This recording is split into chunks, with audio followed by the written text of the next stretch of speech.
Hello and welcome to Diddy Rugby Live with me, Martin Crowson. Thanks for joining us today. Appreciate your time.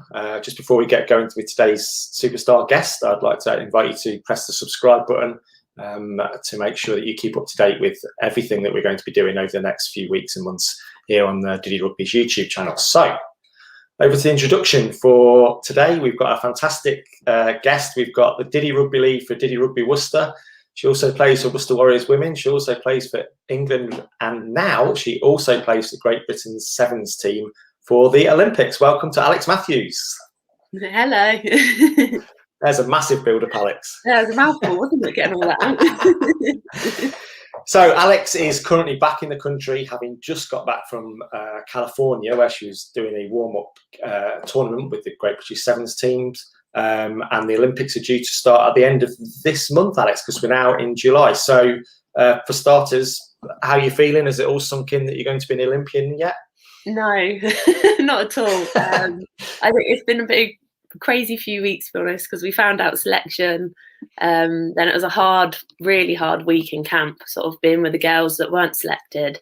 And then we had kit fitting that Friday. So it was all very emotionally up and down. What was that like, having your kit given to you? That must have been an amazing moment. Yeah. So when they left camp for Thursday night, we felt like we could be a bit more excited and looking forward to it. And then, the Friday was really exciting. I was dreading it because I hate shopping, I hate trying on clothes, and we were there for 2 hours. Having a personal shopper helped. It was a good job, most of it's sport kit.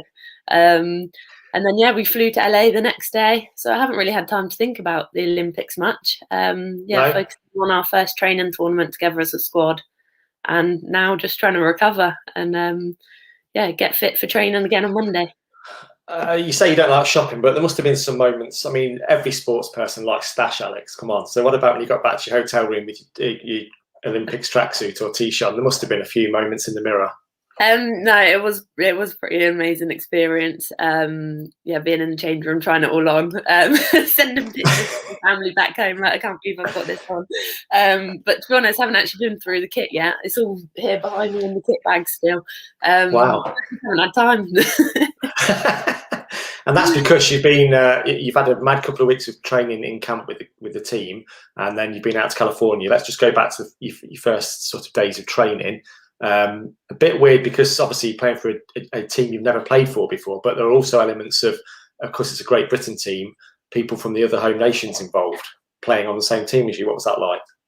It's amazing. The Scottish and Welsh girls, they just bring such a different sort of buzz. I think elements of their culture and what they have in their team environment, and sort of what the English girls have, I think we've gelled really well. So we play like a tut-tut ball game, which is a big social thing that's come from the Scottish girls, which I think originally come from France. Okay. So it's all very entwined, but no, it's really good, and they've just got amazing sort of strengths on the pitch as well as off the pitch. So no, we're gelling really well. Good stuff. And what about the actual training itself, Alex, in terms of the things you've been doing as a group? What's the most important? Fitness, ball handling, or learning patterns and moves? It sounds really silly, but just playing sevens. Most of our training's been 7-on-7, just because it's been so long since we played sevens together. We've obviously all played rugby this year. We've been fortunate that the Premier 15s are still gone ahead and the Six Nations. Yeah. So it has just been getting the 7-on-7 element. We're getting used to all that space and the speed of it, the high speed running, getting enough of that in our legs. So occasionally we do 7-on-7 for sort of 60 minutes of the session, and then we'll have sort of top ups at the end if needed. Okay, I was going to say, Alex, what's for those the whole 60 minutes? We do have breaks. It is broken down, and yeah. For those people that haven't played sevens before, and I guess it's fairly obvious with half a side on the pitch, but what are the main differences, if you could sum it up in 30 seconds, between sevens and 15s? The high speed running, lots and lots of high speed meters. I think also sort of the execution of skills. You've got to be able to zip that pass. Just so much space to explore, which is quite scary as a forward. But you're hanging in there. How's the fitness going? Yeah, must be doing something right. Okay, so you spent some time in camp, and then you've flown out to California for some actual match training against different sides. Tell us a little bit about that. How long were you out there for? Where did you stay, and how did those games go? So we were in LA, and we were there for I think just over a week. It's been weird because we've been away for 2.5 weeks whilst we were in camp before. We played Mexico and USA. We were meant to have a tournament with Jamaica as well, but we ended up just playing USA for four out of the 5 games, which is amazing to do because they're a top 4 team in the World Series. Yeah, and that's just what you want, I suppose, competition against a team like that. Yeah, definitely. Especially as England, before when we were playing them in the World Series, we'd lose them at least sort of 24-0. So the fact that we end up sort of drawing our last games and we developed game on game, massive developments for us, huge takeaways. But I'd say the main thing for us was to actually have that tournament feel.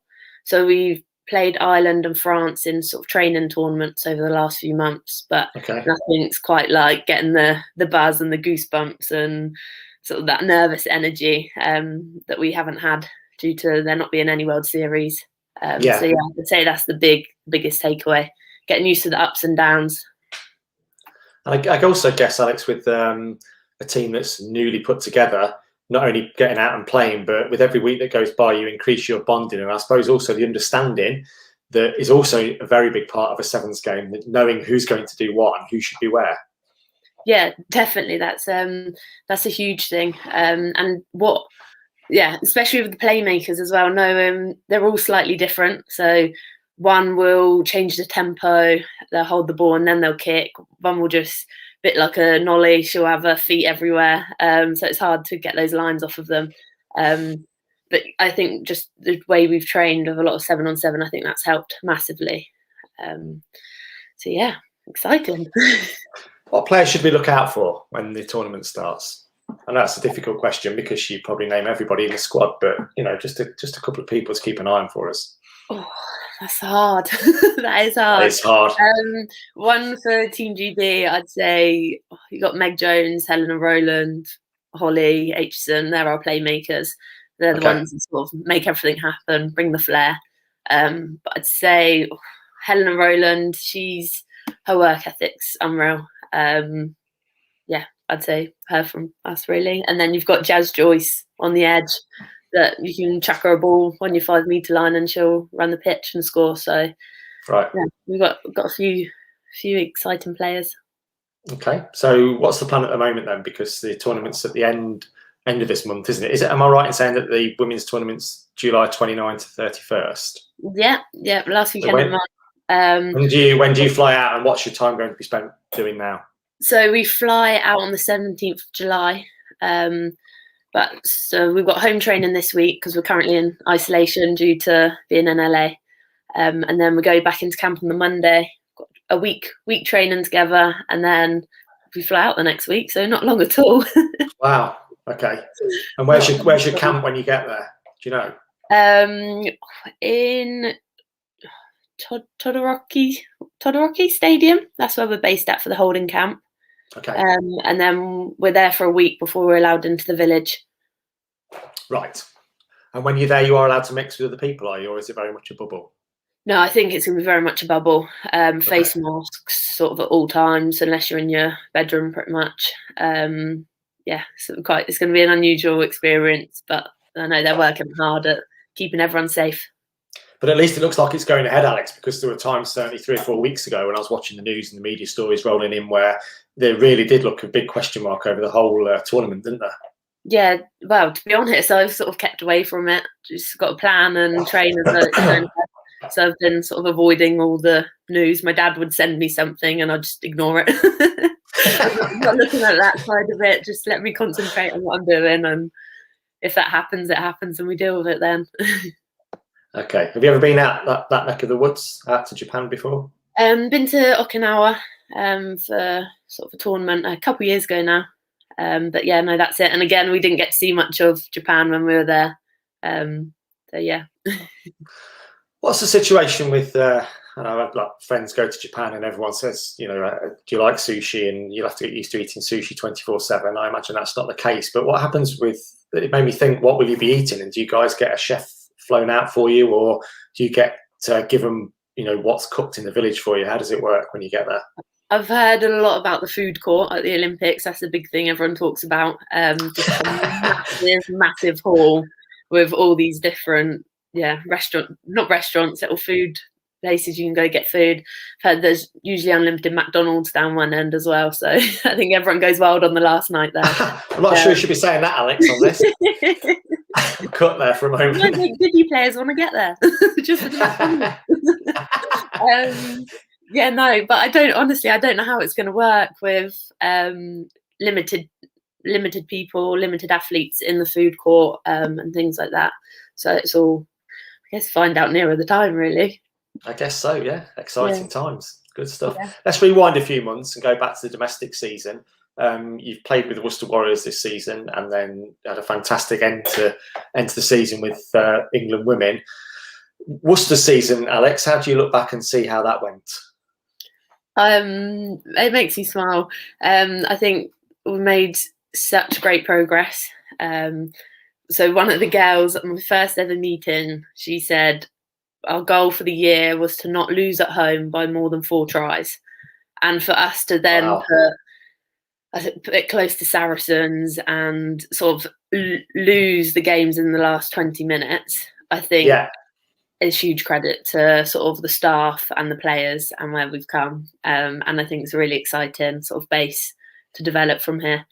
I'm excited. Back for them in September, so yeah. Good, and a good group of players by the looks of it, with a very good team spirit as well. Yeah, we've got a very young squad, but I just love it because they all want the best for each other. They help each other out. There's no big egos, which I really like. That's a big thing for me.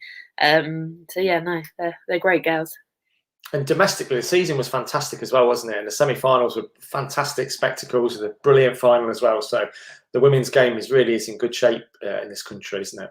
Yeah, definitely. I can't believe where it's come. I think that having the new premierships helped loads over the last 3-4 years now. Losing track of it. And I just think the depth each team now have as well is huge, because before you'd just have sort of a key sort of 10 players in each squad, and I think now pretty much anyone in that 60 could start in the shirt. So no, it's very good. The developments improved massive. Yeah, good, and that's obviously helping the national team as well, that continues to go from strength to strength. And tell us a little bit about the England, your season with England, how it's finished, and where does that put you for the upcoming World Cup? Well, it was a bit chaotic, really.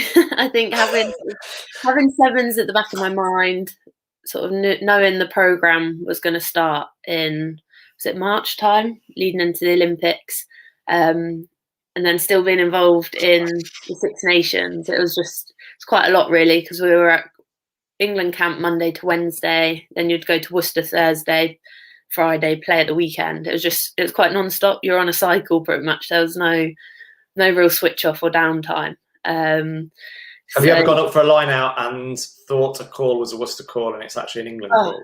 All the time. That was that's the thing I struggled most getting back to sort of international 15s, was the line out calls. Especially some of the movements were so the same, and yet they were just called something slightly different. I was like, messing with my head here.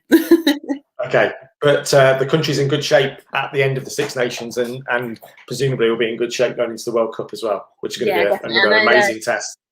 Yeah, England, they're starting their pre-season already, so I know they're prepping hard, ready for the World Cup. That's their key focus. So yeah, we'll see. I guess I'm concentrating on Olympics now, and we'll see what happens after when I'm back 15s in September. What's your plans for when the Olympics are over, and in terms of a well-deserved rest, and how long do you get before you have to start back again? Well, we're guaranteed 5 weeks off, so that's 2 weeks completely, no training, and then we can start progressing back. But I don't have to be near a rugby club for 5 weeks, which is going to be quite nice, I think. Are you good at switching off? Are you a sort of person that can switch off easily?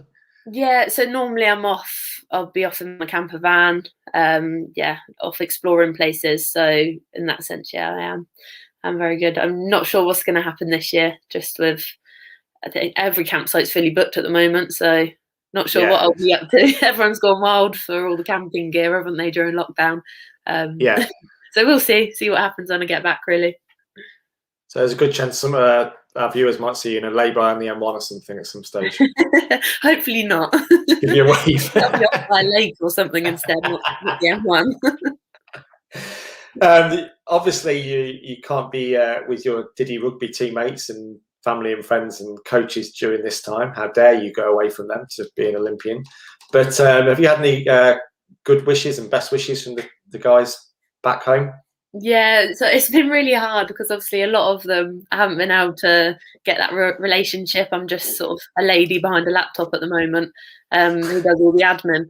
But some of the children that I managed to meet at the beginning when we launched, I've had messages from their parents of sort of pictures of them with their thumbs up and saying they were cheering me on during Six Nations, and they're super excited to see me on their telly in the Olympics. So no, it's lovely, and it's just good for them to, I guess, know and see someone compete in these incredible sporting events. I don't know, it just brings it a little bit more to life for them. Yeah, absolutely. So, I mean, we'd love to send Alex some more goodwill messages, folks. So please feel free to comment in the box below this broadcast, or also, I'm sure Alex, people could send you some good luck messages on the Diddy Rugby Worcester Facebook page as well. Yeah, and the Instagram page. So yeah, we're on social media. So that would be great. We could share all the positivity and the love. Okay. Before we finish, Alex, I'm just going to try and bring in Vicky McQueen, the Diddy Rugby CEO here, who we may be able to get in. Let's see how we get on with this. Just bear with me a second. Hi, there's Vicky. Hey, Vicky. Hi, guys. Hi, Alex. How you doing? Yeah, I'm good, thank you. How are you? It's been so lovely hearing the progression and the story over the last few weeks. It's been a bit of a mad one for you, hasn't it? Yes, it has. It has. Just looking forward to getting to Tokyo now. Sort of, yeah, all start to feel real then, I think. Fantastic. Oh, we as Diddy Rugby HQ, and all the children and everyone around the country are just willing you on and just so proud of everything you're doing. And from my personal point of view, how you're managing to run a business, train fully like an athlete, being an athlete, going to the Olympics, I just think you're absolutely incredible. So you're an absolute inspiration to everyone around the country. So well done. Thank you. It's pretty crazy when you think about it all. Don't think too much. I won't. Vicky, what's your sevens form like when you were a player?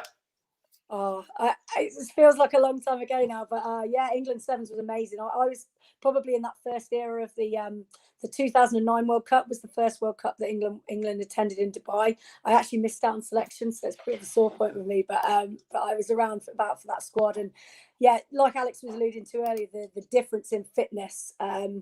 The difference in that, got to be bang on with your skills at a high intensity. You have to be so on it. You've got to be so fit. You've got to be so aware and very switched on for the full 7 minutes and 10 minutes in some cases. But yeah, it's a very different challenge. And like Alex said, there's loads of space everywhere, and that's a positive in attack and not so much in defence. But it's a really fun game, and I actually really enjoyed the sevens programme, to be fair. Great stuff. Okay. Well, it's lovely to hear from you, Vicky. So thanks a lot for popping in and joining us. We're just about to wrap up now. So, Alex, just finally, a bit of a leading question, but difficult when you've not played against so many sides. But what's your expectations as a team, and what are your hopes? Our plan is to medal. Definitely medal. I think if you're an athlete going to Olympics and you don't want a medal, I think it's a bit silly. You can't just go there to say you're Olympian. It doesn't really work like that. So yeah, definitely. But it's a realistic chance, is it? And who are your main competitors for those medals? Well, we've got Russia, New Zealand, and Kenya in our pool, which is really hard. They're sort of our bogey teams as well, Russia and New Zealand. But, well, Australia, USA, Fiji, they're on great form at the moment. I know they've just played Oceania Sevens and they beat Australia, which I'm not sure they've done before.